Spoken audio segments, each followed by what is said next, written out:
বিষয়ে আমি আমাদের সদস্য সচিব আছেন ডক্টর মোহাম্মদ নুরুল আনোয়ার এই প্রশ্নটি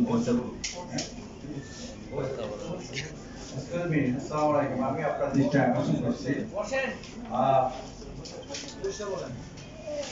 আমি আমার প্রিয় সাংবাদিক ভাই বোনেরা, আসসালামু আলাইকুম। আমার পরিচয় পেয়েছেন, আমি কিন্তু অধ্যাপক ডক্টর মোহাম্মদ মফিদুল্লাহ। আমি একজন শিক্ষক, আমি একজন প্রাক্তন সিনিয়র লিডার। আমি আপনাদের মতো আতাউজ্জামান চৌধুরী স্যার, গ্যাস কামাল চৌধুরী, উনাদের মতো সাংবাদিকদের রেফারেন্স করে দেন।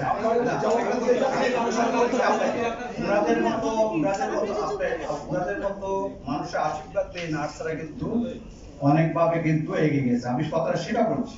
তো আমরা similarly we want that from you. আমার কথা হলো যে আপনারা প্রথম একটা প্রশ্ন আসছে অ্যাটিটিউড নিয়ে আমি কথা বলবো। আপনি যে প্রশ্ন করলেন, আমাদের না এট দ্য মোমেন্ট আমাদের মোর দ্যান 1 লাখ নার্সেস, তার মধ্যে আপনার 50,000 working in the government sector, the rest are in the public sector. আমাদের 1 লক্ষ নার্স আছে। তারপরেও আমাদের কিন্তু রোগের তুলনা যেটা কিন্তু অত্যন্ত অপ্রতুল। ডাক্তার আমাদের বর্তমানে এখনো 1:3, 3 ডাক্তারের জন্য 1 নার্স, একজনের জন্য আবার 3 নার্স। এখন আপনারা ভাই বলেন যে আমি ঢাকা হাসপাতালে আমার একজন শ্রদ্ধেয় সাংবাদিক সাহেব আপনাকে বলছেন অ্যাটিটিউড, আমাদের সমন্বয়ক প্রধান সাহেব একটু বলছে আমাদের, আমি সরি এর জন্য যে আমাদের তেমন প্রশিক্ষণ দেওয়া হয় না। নট আমরা প্রশিক্ষিত, আমাদের প্রশিক্ষণ দেওয়া হয়, এতে কোনো সন্দেহ নাই। তবে যদি আপনার, উনি বলেছিলেন সমন্বয়ক, যদি একটা নার্সকে কিন্তু দেখা যায় আপনারা ওয়ার্ডে যাচ্ছেন, আপনি ঢাকা মেডিকেলে যাচ্ছেন না, যাচ্ছেন, আপনি বিকালে যান, সন্ধ্যায় যান, আপনার এক একটা ওয়ার্ডে 2 জন নার্স আছে 70 থেকে 80 জন রোগীর জন্য। এখন আপনারা বলেন, আর আমরা যে পাবলিক আমাদের পারসেপশন নার্সরাই বোধহয় সব করবে, নার্সরা ওয়ার্ডারলি, ডাক্তাররা ওয়ার্ডারলি, এটা কিন্তু ঠিক না। না, আমাদের নার্সের যে ক্যাপাসিটি, এটা কিন্তু ক্যাপাসিটি আপনাদেরকে দেখতে হবে। আর কতখানি আমরা আপনাদেরকে খুশি ডাক্তার করবো, কতখানি সেবা দিতে পারবো। একটা ওয়ার্ডে 10 থেকে 20টা স্যালাইন চলছে, ব্লাড চলছে, এগুলো আমার দপ্তরে। সুতরাং অ্যাটিটিউডের ব্যাপারে আমাদের ঘাটতি নাই। আমাদের জব ট্যাক্সেশনের অভাব আছে, জব ট্যাক্সেশন আমাদের প্রমোশন কিন্তু আমরা আমি কিন্তু উনি করেছেন, ওনার জবাবটা পেয়েছেন। আমি যেটা করেছি দয়া করে দিবেন, তাহলে বলেন চলে না, আপনাকে তো দিলাম না। না, এটা কি বিষয়ে আমি বলছি পরিসংখ্যানটা বলি যে আন্তর্জাতিক পর্যায়ে আন্তর্জাতিক পর্যায়ে 10,000 রোগীর জন্য আপনার 83 জন না না 10,000 রোগীর জন্য 87 জন নার্স দরকার। না না, এটা স্ট্যাটাস অনুযায়ী, এটা পরিসংখ্যান যে 10,000 মানুষের জন্য 87 জন নার্স দরকার। সেখানে আমার দেশে রয়েছে 6 জন। তাহলে ঘাটতি কত আপনি হিসাব করে বের করেন। আচ্ছা, আপনারা এই সময় এক মিনিট দাঁড়ান একটু। আপনারা এটা জবাবটা পেয়েছি। এইবারে বলেন যে কর্মবিরতি কি আপনাদের অনির্দিষ্টকালের জন্য? আমাদের স্টেপ বাই স্টেপ আমরা কর্মসূচি। এটা কতদিনের জন্য বলে? এটা আপাতত আমরা 3 কর্মদিবসের জন্য বলছি। 3 কর্মদিবসের ভিতরে আপনাদের দাবি না মানলে আপনারা পরে অনির্দিষ্টকালের জন্য আপনাদের এটা কবে শুরু হবে? এটা শুরু হবে আমরা 30 কর্মদিবস পরে, মানে 30-29 মানে আমরা কি এটা বলতে পারি 3 কর্মদিবসের দাবি না মানলে আমরা অনির্দিষ্টকালের জন্য ধর্মঘটে যাব? Am I right? Maybe.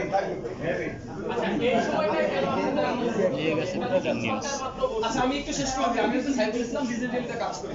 আমি ছোট করে জানতে চাচ্ছি, আপনারা যেহেতু সংস্থার পরিষদ গঠন করলেন, আপনারা কি তালিকা করতে পেরেছেন যে আসলে আপনাদের কত নার্স দরকার? এবং আপনাদের ওই যে বললেন ভাই, যেটা বললেন যে আপনারা এই যে দাবি দেওয়া দিবেন, এটা কেন এখনই আপনাদের অনুভব হলো যে আমাদের নার্সের শর্ট রয়েছে? দীর্ঘদিনের প্রসেস তো, আমরা তো সেই আদিমকাল থেকে দেখছি এই প্রসেস, তখন তো বেশি ছিল, হঠাৎ করে কমে গেছে এমন না। কেন আজকেই মনে হলো যে আসলে এখন আমাদের হুট করে নার্স দরকার? রোগী কি হঠাৎ করে বাইরে গেল? আচ্ছা, এক্সকিউজ মি, আপনার এই প্রশ্নটা আমি উত্তর দিই। আপনাদেরকে আমি অনুরোধ করব, রোগী তো ভাই আমি আপনাদেরকে প্লিজ, আমি আপনাদেরকে অনুরোধ করব যে relevant ask relevant question. Excuse me, আমরা যে দাবি দিছি এখানে সেই প্রত্যেকটা দাবি পয়েন্টে আপনারা প্লিজ আমরা কেন স্বাস্থ্য মন্ত্রণালয় থেকে আমরা তন্ত্র থেকে কেন আমরা মুক্তি পেতে চাই? আপনারা তো এই কষ্ট করেন না। আমাদের যে কেন আমরা নার্সিং অধিদপ্তর চাইছি, আপনারা আমাদেরকে কষ্ট ঘটাতে রিজন বিহাইন্ড ইট। আমাদের প্রেস রিলিজে লেখা ছিল যে আসলে না, তারপরও বেকার আমি আপনাদের প্রেস রিলিজ থেকে কোশ্চেন করেছি। প্রেস রিলিজে লেখা আছে আপনাদের নার্স আচ্ছা, সংখ্যা। আজকে প্রেস রিলিজ থেকে কোশ্চেন আমি আপনাকে প্লিজ ভাইয়া আমি আপনাকে বলি, আমরা কিন্তু আপনাদের বলি যে nurses have been suffering from man-made disasters. সোজা কথা, since long দীর্ঘদিন থেকে নার্সরা মানবসৃষ্ট জটিলতা ভুগতেছে। আপনাকে জাস্ট ফিল আস, আমরা এখানে কেউ খুশি আনন্দে সাংবাদিক সম্মেলন করতে আসেন। আপনারা আমাদের ভাই, আপনাদের প্রতি আমাদের আস্থা আছে, বিশ্বাস আছে। পাবলিক পারসেপশন আমাদের যে ভুল বুঝাবুঝি আমরা কষ্ট করতেছেন, এই যাতে পাবলিক পারসেপশন যাতে আমাদের প্রতি কোনো ভুল না থাকে, এটার জন্য সাংবাদিক সম্মেলন। যাতে শুধু যাতে আমাদের প্রতি ভুল পারসেপশন না থাকে, এটার জন্য আমাদের সাংবাদিক সম্মেলন। আপনি আমাকে 1977 সালে নার্সিং পরিদপ্তর সৃষ্টি হয়েছে, 1977 সালে প্রেসিডেন্ট জিয়াউর রহমানের সময়, আজকে হলো 2024।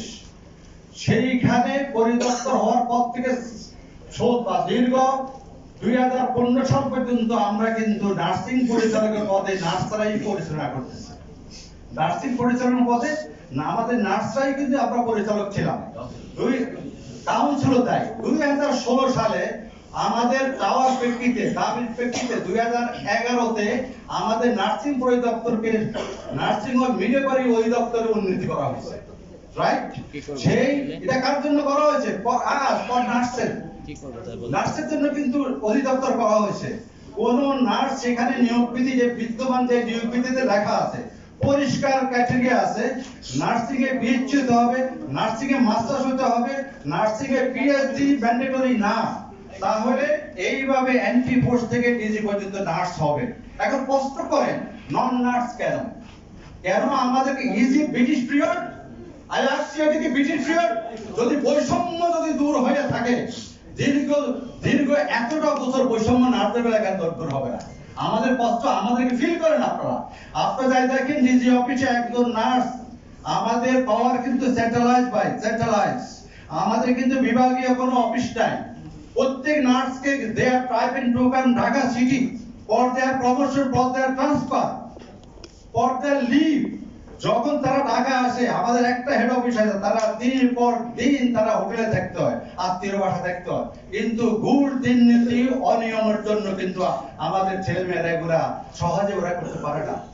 আজকে আপনারা জানেন যে অনেক পত্র পত্রিকা আপনারা লিখছেন সেবা পরিদপ্তর ঘুষ দুর্নীতি ভর্তি। এখন আমাদের কথা কোনো আমি কি সাংবাদিক হতে পারবো জার্নালিজম ছাড়া? আমি কি পারবো জার্নালিজম সাংবাদিক হতে? তাহলে আপনি কেন নার্স ডাইরেক্টর হতে চান? What is your criteria? What is your education? What is your education?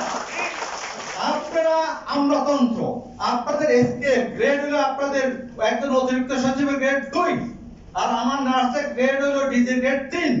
তাহলে আপনারা কেন আমার 2 থেকে 3 এ আসেন? নামেন কেন? আমার নিয়ম আছে পৃথিবীতে না। আপনারা 2 থেকে কেন 3 এ আসেন? এটা শেম। তাহলে এখানে কোনো লাভ আছে? এখানে এটা female oriented profession, female dominated profession হওয়া উচিত, কিন্তু এখন মেল ডমিনেটেড প্রফেশন হচ্ছে বাই ব্যুরোক্র্যাট। আমরা সুযোগ আসছে দেশে যে বৈষম্য দূর চাই। আমার কথা হলো আজকে যে দুঃখের কথা, প্রত্যেকটা পদেই কিন্তু ডাইরেক্টর কিন্তু নন নার্স, রেজিস্ট্রার পদে কিন্তু এতদিন নন নার্স। কেন রে ভাই? আমরা কি এত দুর্বল? আমরা কি পড়াশোনা জানি না? প্রত্যেকেই, আমিও একজন কিন্তু লন্ডন থেকে পাস করেছি মাস্টার্স, কুইন মার্গারেট ইউনিভার্সিটিতে। আমার পিছনে আমার কলিগ আছে, কুইন মার্গারেট মাস্টার্স করে আসছে। বিলাত কি জানতা ব্যাপার? বিলাত থেকে সার্টিফিকেট আনতে দেয়, পিএইচডি আছে। আমি আপনাদের জানতে হবে আমাদের শিক্ষা, আমাদের কোর্স কারিকুলাম জানতে হবে। আফটার হ্যাভিং 12 ক্লাস আমরা ইন্টার পাস করার পর প্রতিযোগিতামূলক পরীক্ষা দিয়ে আমাদের নার্সরা পড়তে হবে। এখানে 2 নম্বরই কিছু নাই আমাদের। তারপর যারা বিএসসি করে তারা 4 বছর honours course plus 6 month internship. যারা ডিপ্লোমা করে তারা inter, their background from commerce and arts, তারা করে ডিপ্লোমা ইন নার্সিং করে, তারা ভিডিওগ্রাফি করে তারা। এখন আপনাদের প্রশ্ন, আমাদের তো লেখাপড়ার ঘাটতি নাই, এডুকেশনও ঘাটতি নাই। আমাদের কোর্স কারিকুলাম, প্লিজ কাম, আমাদের গো থ্রু আওয়ার কারিকুলাম, আন্তর্জাতিক মানের কারিকুলাম নার্সের। এত কঠিন, এখানে বাংলা একটা শব্দ চলে না, এখানে বাংলা একটা শব্দ চলে না। আজকে 20 বছর আগে আপনাদের প্রফেসর নার্স মানে ডাক্তার অর্ডার ক্যারি করবে, নার্স মানে বেড মেকিং করবে না, নার্স ডায়াগনোসিস করবে, ডাক্তারের সাথে ট্রিটমেন্ট করবে, নার্সিং ম্যানেজমেন্ট আছে। 77 এর জবাবদিহিত কাগজে কেন জানেন? এটা ছিল ডিজি হেলথ, প্লিজ শুনে, জবাবদিহিত ছিল ডিজি হেলথের একটা উইং, নার্সিং সেকশনটা ছিল ডিজি হেলথের, স্বাস্থ্য অধিদপ্তরের একটা উইং। তারপর আপনার মার্শাল্লাহ ছিল তখন, তখন আমাদের বড়দের প্রচেষ্টা, যারা আমাদের বড় ম্যাডামরা ছিল, রহিমা খাতুন বা আরো যারা আমাদের ডাইরেক্টর ছিল, তাদের প্রচেষ্টায় আমাদের it was separated from busy health in 1977. Why? What was the reason? The reason was to run the nursing education and activities smoothly for the improvement of nursing care. এটা ছিল আমাদের এই, যদি সেই 77 যদি নাকি এটা ভাগ হয়ে থাকে, তাহলে আজকে 2024 কেন আপনারা আমাদের গর্বায় টেনে দিচ্ছেন? আমার দুঃখ লাগে, কেন আমরা আমাদেরকে দুর্গল্পে টানার চেষ্টা করছেন? এটা আপনাদের কাছে আমাদের বিচার। সেই আমলা, সেই নার্সের চেয়ারে করবে কেন? আমার বাড়িতে তারা আসবে কেন? আর যদি আসে কোন ক্রাইটেরিয়া? তারা বলে যোগ্য লোক দেয়, আর ভাই যোগ্য লোক দেয়। আমার নিয়োগ বিধিতে পরিষ্কার লেখা আছে যে আর রেজিস্টার্ড নার্স থেকে নিজে পর্যন্ত নার্স হবে। ওনারা বর্তমানে এই বিধিতে কি লিখছে জানেন? উপযুক্ত লোক না পাইলে সরকার যাকে ইচ্ছা তাকে দেবে। একটা লাইন কিন্তু অ্যাড করে দিয়েছে তারা, একটা লাইন উপযুক্ত। আমরা কি উপযুক্ত নয়? আপনি আমাকে 2000 প্রশ্ন করে আপনারা আছেন, আমরা উপযুক্ত কিনা আমি প্রমাণ করবো এটা, কোন অ্যাঙ্গেলে প্রশ্ন করবে। তাহলে এই বিচার আপনাদের কাছে, এই আপনারা সাহায্য না হলে আমি তো আগাইতে পারবো না। আপনারা এই যে পত্র পত্রিকার এতটা যে আন্দোলন হয়, পত্র পত্রিকা ভালো নিউজ আসে না, দুঃখজনক ব্যাপার। আমার সমন্বয় ওনাদেরকে বিনিছি ডাকছে বসার জন্য। আপনি জানেন অতিরিক্ত সচিব তাদের সাথে বসছে, সেক্রেটারি বসে নাই। এত ইগো কেন? সেক্রেটারি কিন্তু বসে নাই আমার নেতাদের সাথে, স্মারকলিপি দিতে দেয় নাই উপদেষ্টা প্রধানের কাছে। এটা কোন দেশ? আপনি তো স্মারকলিপি দিবেন? আপনি তো ভালো মানুষ, আমি জানি ডক্টর ইউনূস সাহেব অত্যন্ত ভালো মানুষ, অত্যন্ত ভালো মানুষ। নার্স সম্পর্কে ওনার একটা হাই পারসেপশন আছে, নার্সিং সম্পর্কে ওনার নিজের ক্যালোরিয়ান নার্সিং কলেজ আছে। তো ওনার কাছে তো আমাদেরকে যাইতে দিচ্ছেন, একটা ব্যারিয়ার, যাইতে তো দিতে হবে, ছাড়াতে দিতে হবে, তারপর উনি কথা বলবে। একটা চক্র ওটা দিতে দেয় নাই, তারপর বিনিশ্চিত ভাড়ার উপদেষ্টা, সেখানে উপদেষ্টা দেখা করে না। কিভাবে দেখা করতে হয় আজকে আপনাদের বলছি, নার্সেস নো ভেরি অয়েল। কিভাবে দেখা, অতীতের অভিজ্ঞতা থেকে বলছি, আমরা চাই না রোগীরা কষ্ট পাক, আমরা চাই না এই রোগী জিম্মি করার জন্য, কিন্তু আপনারা কিন্তু বাধ্য করবেন। আজ 14 দিন আমরা হাসপাতাল স্ট্রাইক দিনে, আমরা হাসপাতালের পাশে 16 দিন বিক্ষোভ করেছি, দাবি দিয়েছি, কিন্তু আপনারা ডোন্ট কেয়ার, কিছুই মনে করেন না। এখন আমার প্রাইভেট সেক্টর প্রয়োজনে যোগ দিবে, আমি বললাম প্রাইভেট সেক্টর যারা তারাও যোগ দিবে। আমাদের বাঁচা মরাল লড়াই, এখান থেকে পিছনের সামনে আমার ঘর আমাকে দিতে হবে, আমার বাড়ি আমাকে দিতে হবে, আমার চেয়ার আমাকে দিতে হবে, because I am competent for that post. কোন আউটসাইডার, কোন বহিরাগত এখানে কিন্তু আমার ঘর বাড়ি দখল করতে পারবে না। আমি বুঝতে পারছি আমার ঘর বাড়ি দখল করতে পারে। আপনারা শিক্ষিত মানুষ, আপনারা বুঝবেন যে আপনারা ডিজি অফিসে একটা বদলির জন্য যান, 3 বার 4 বার ম্যাডামের রুমে আসবো কিনা, স্যার